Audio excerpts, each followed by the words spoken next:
Hello and welcome to the day ahead. It is Friday, the 5th of August. I'm Andrew Gagan. Let's get straight to the markets. Wall Street finishing the overnight session mixed as gains in growth stocks offset losses in energy shares. Investors now looking ahead to non-farm payroll data, which drops tonight after the Bank of England warned of a recession. The tech-heavy Nasdaq hit a fresh 3-month high led by Amazon and Advanced Micro Devices, while losses in Apple and energy stocks, including ExxonMobil, weighed on the S&P 500. Stocks specifically, shares in crypto exchange Coinbase soared after it announced it had partnered with BlackRock, the world's largest asset manager, to provide its institutional clients with access to crypto trading and custody services. Block shares fell despite reporting its second quarter earnings beat estimates as investors digested the effect of the macroeconomic environment on the company's core payments businesses. Shares of Cigna rose on news the health insurer raised its annual profit forecast after its quarterly profits beat estimates, earnings boosted by a slow recovery in non-urgent procedures leading to lower medical expenses. Eli Lilly, a stock slipping there as it cut annual profit view for the second time, and Alibaba posting better results than many investors feared. Avoiding a sharp decline in sales, Alibaba's revenue sliding for the first time in the June quarter, and Warner Brothers there, Discovery posting weaker than expected second quarter earnings and announced the merger of its two most popular streaming services would be completed by next summer. Well, the Bank of England has raised interest rates by 50 basis points and warned that the UK is set to enter a lengthy recession.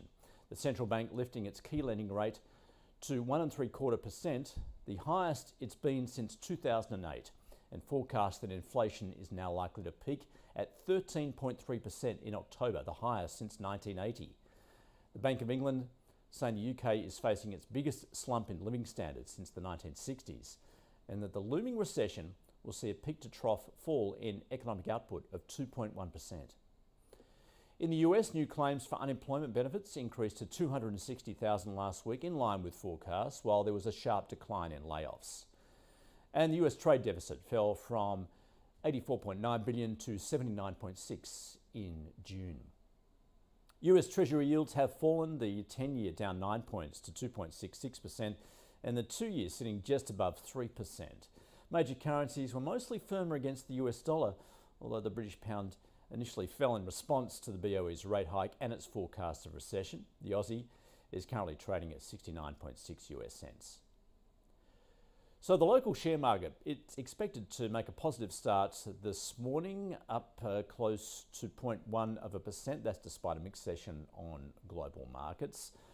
Global oil prices have fallen to their lowest levels since Russia invaded Ukraine, on reports that Saudi Arabia and the UAE are ready to deliver a significant increase in oil output in the Northern Hemisphere winter, should the world face a severe supply crisis, Brent crude falling 2.7%.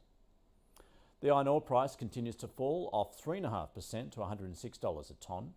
Base metal prices were mostly higher, with nickel the exception, down more than 0.5%. Then the gold futures prices jumped 1.7% to $1,806 an ounce. And general weakness in the crypto market has seen Bitcoin fall below 23,000 US dollars. And coming up later today, the Reserve Bank statement of monetary policy from its August meeting that drops later this morning Eastern Time. That is your day ahead. We'll see you again on Monday.